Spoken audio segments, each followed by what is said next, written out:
All right, I gotta do this because I forgot about doing it last time. We got to talk about Georgia Championship Wrestling in 1977. This was a great year for wrestling in Georgia. It started really in 1976. Those 1976, 1977 started a 4 or 5 year run that Georgia Championship Wrestling did really that was incredible. And so I want to start here. Here is the card, September 9th, 1977, Atlanta, Georgia, at the Atlanta Municipal Auditorium. It was a tournament for the Georgia Tag Team Championship. Richard Blood and Stephen Littlebear against Dick Slater and Sergeant Jacques Goulet. And Richard Blood and Stephen Littlebear won that match. Tommy Rich and Tony Atlas against Don Cornuto and Dino Bravo. Tommy Rich and Tony Atlas won that one. Ole and Gene Anderson against Dusty Rhodes and Thunderbolt Patterson. Ole and Gene Anderson won that match. Pack Song and the Executioner, which was Sergeant Slaughter, goes against Randy Savage, his pre-Macho days, and Bill White, Pack Song and the Executioner, which were managed by Rock Hunter. Then we had Tommy Rich and Tony Atlas beat Richard Blood and Stephen Littlebear. Pack Song and Executioner beat the Andersons to advance in that. I would like to sing that. I bet that was a very good. I don't think I was there that night, but I would. There was a difference. It was Rock Hunter. Rock Hunter, I'm pretty sure. Rock Hunter, yeah. Is some bad things. I want to show a picture right there. Tommy Rich and Tony Atlas. This would have been a little bit at the time when they were teaming with each other, but they won the Georgia Tag Team titles by beating Pack Song and the Executioner that night. And here is a picture of Richard Blood. Richard Blood would eventually become Ricky the Dragon Steamboat. And so here's the next year. Man, once I hit a high right there. September 16th, 1977, Atlanta, Georgia. The Atlanta Municipal Auditorium. Richard Blood went against Ken Dillinger. Sergeant Jacques Goulet against Stephen Littlebear. Jack Briscoe, as you see him here with Jerry Briscoe, went against the French Angel. Georgia heavyweight title match. Dino Bravo went against Dick Slater. And the Georgia Tag Team Champions, Tommy Rich and Tony Atlas, went against Pack Song and the Executioner for the Georgia Tag Team Championships. I love those belts right there. Yeah, I love those belts. I'm just looking at those belts right there. And you're talking about a team that was really over. Now the World Tag Team title was on the line. Dick Slater. And it would be Dusty Rhodes against Ole and Gene Anderson. Now, it was not supposed to be Dick Slater. It was supposed to be Bill Watts, Cowboy Bill Watts, and Dusty Rhodes against Ole and Gene Anderson. What had happened was Dusty Rhodes came out and told everybody that Bill Watts wasn't going to be there.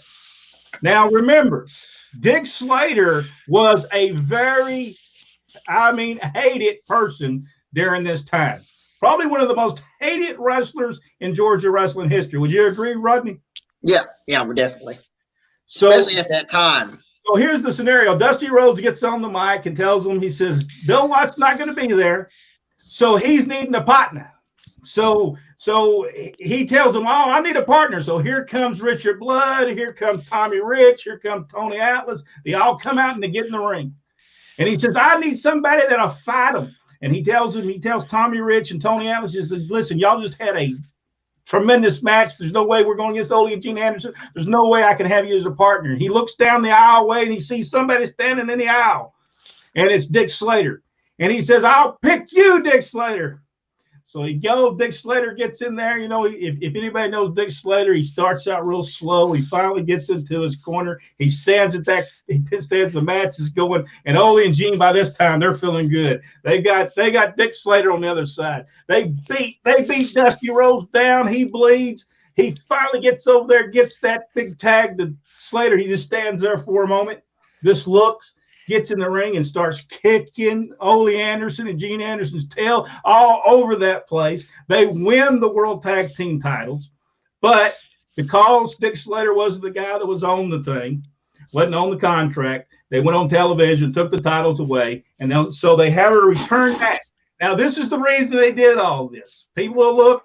This is what we're talking about wrestling wise. They come back. The Omni is going to be run on September 23rd, 1977. Randy Savage and Bill White against Richard Blood and Don Sereno. Tommy Rich against Buddy Roberts, way before he's the Fabulous Freebird. It may even be before he was the Hollywood Blonde. Dino Bravo and Stephen Littlebear against Sergeant Jacques Goulet and the French Angel. The Executioner against Tony Marino. Dick Murdoch against Big Bill Drummo. Thunderbolt Patterson against Grizzly Smith. Hey. United States Heavyweight Championship, Ric Flair, Nature Boy Ric Flair, the champion, against Tony Atlas. Pac Song against Jack Briscoe. And the main event, World Tag Team title return, Dick Slater and Dusty Rhodes against Ole and Gene Anderson. And guess what? I think the Omni sold out crowd. I don't know. It says sold out, so I don't know. What did the Omni hold?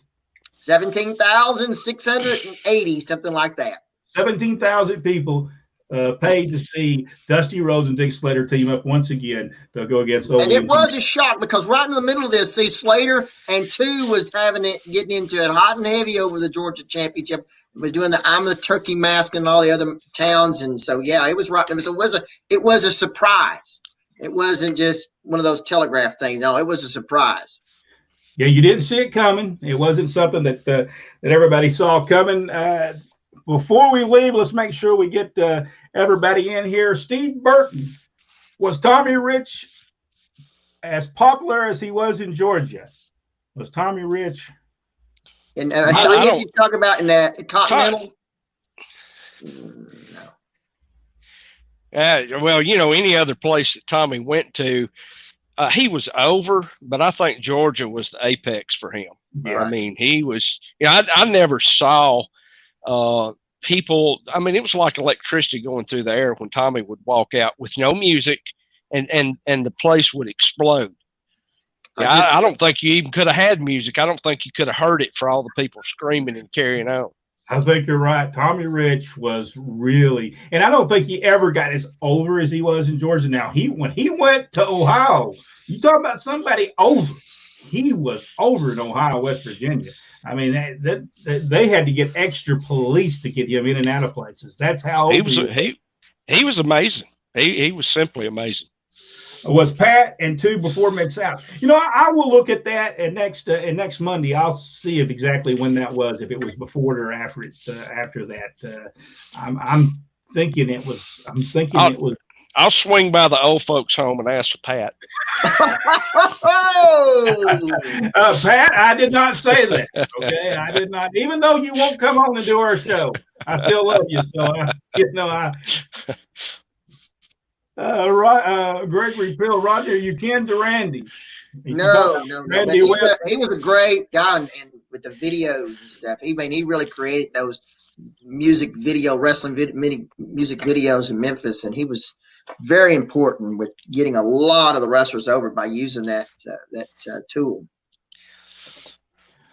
Todd said, great angle. I remember it well. Slater was looking through the curtain. Dusty chose Slater. Yes. Good stuff back then. Great storytelling. And then for whatever reason, Ole disappears. Remember, Ole disappears. And Slater was there, and he's trying to find Ole, and he got into it with Gene and come across that table. Remember, they had the table with Gordon Soley, and he come across the table and picked up Gene Anderson, slammed him behind the table. It was awesome. Good stuff back then. That's the kind of wrestling we're seeing. If we were producing wrestling, and one of these days down the road, we will be producing old school wrestling, and that's the kind of wrestling that we're looking. It's because it was really character driven, basically. You know, it had great matches, but it was a character driven show. It was more about Dusty Rhodes going against Ole Anderson. It wasn't about the match. It was about it was that. those rivalries that created, whether it been Ole and Gene against Wrestling 1 and 2, or Thunderbolt Patterson and Ole Anderson, Dusty Rhodes, or Dick Slater in Wrestling 2, Superstar in Wrestling 2, Tommy Rich, Buzz Sawyer. It was those great rivalries that made it. Chad Weeks said Tommy was a pretty good heel also. Yeah, he was, because, in Memphis, he drew a lot of money. He drew a lot of money as a heel with the Austin Idols. So, that was probably one of the biggest heat angles I ever saw. Yeah, that really was the only answer for Tommy in Tennessee. Yeah. As long as Lawler's there, you're never going to be in the top position. There you go. So there it goes. Who was the better heel, Jack Laird or Tommy Rich? Well, there's a tie there. No, Jack was magnificent. He could get so much heat, incredible amount of heat. Jack knew. I was a natural heel. Tommy was a natural baby face. Now, he could work heel. He was great at heel, but I was just a natural heel. I like making people mad. They should hear the stuff we say off air. David Lawson says Georgia Championship Wrestling came to Etowah, Tennessee. I remember saying Piper was late to the show. That caused him to be fired by Ole. He's actually fired by Jim Barnett. Jim Barnett's the one that fired him. What had happened was Buzz Sawyer and Brett Armstrong had to wrestle like 45 minutes, and we kept on. They were at home when they were a telephone call made. They were at home, and Dad told Tommy Rich, "You get Roddy Piper and you get him here. That these people are away." Okay, we're on the way. Well, they did finally make it, but Roddy Piper was making. I'll just throw it. He's making $3,000 a week. Okay, and this is in the 1980s. The man should have been there in Etowah, Tennessee, without having to be told that he needed to be there. And Jim Barnett the next morning says he's fired. Now, why Tommy Rich wasn't fired, I don't know. That's a question nobody really knows, because he should have been fired too. Because really Brad and Buzz should have been given Roddy Piper's money for the week, because they really went out there and worked really. Save the show. Yeah. They got out there and wrestled for 10 minutes. Yeah, it was horrible. It was horrible. It was a horrible situation, and so it's just where did they wrestle in Etowah? I believe it was at the elementary school there, wasn't it? It seemed like it was elementary school, or was it a recreation center? Maybe a little recreation center, maybe in a little community building there. We were sitting on a stage. It was on a stage. I remember no bleachers in there. I think it was all flat. Johnny Witt was the local wrestling promoter. Yeah. He promoted that show. So I don't know. I can't remember the name. I'll look that up. There is somewhere that I can look that up and see where they were. Jeffrey Archer said, "Evening, fellas. Tommy Rich, especially when that skinny fan climbed the cage and all around, and Tommy told him to come in. He did."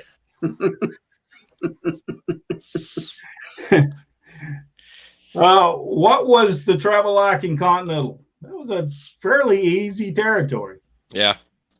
It was Monday nights was Birmingham, Alabama, every Monday night. Tuesday was either Columbus, Mississippi, or Florence, Alabama, or some spot show. Wednesday, you were off most of the time. Thursday was always a spot show somewhere. Friday was maybe Panama City or a spot show around, except when Knoxville. Mobile was on Fridays for a while. Friday was for a while. It was a Mobile. When Knoxville started running, that got a little harder, because sometimes you go from Knoxville to Dothan, Alabama. And that was a long trip. And I remember one Christmas, and I think Thanksgiving, both ran in the afternoon, ran in Knoxville, and then at night came back to back to Birmingham, or vice versa.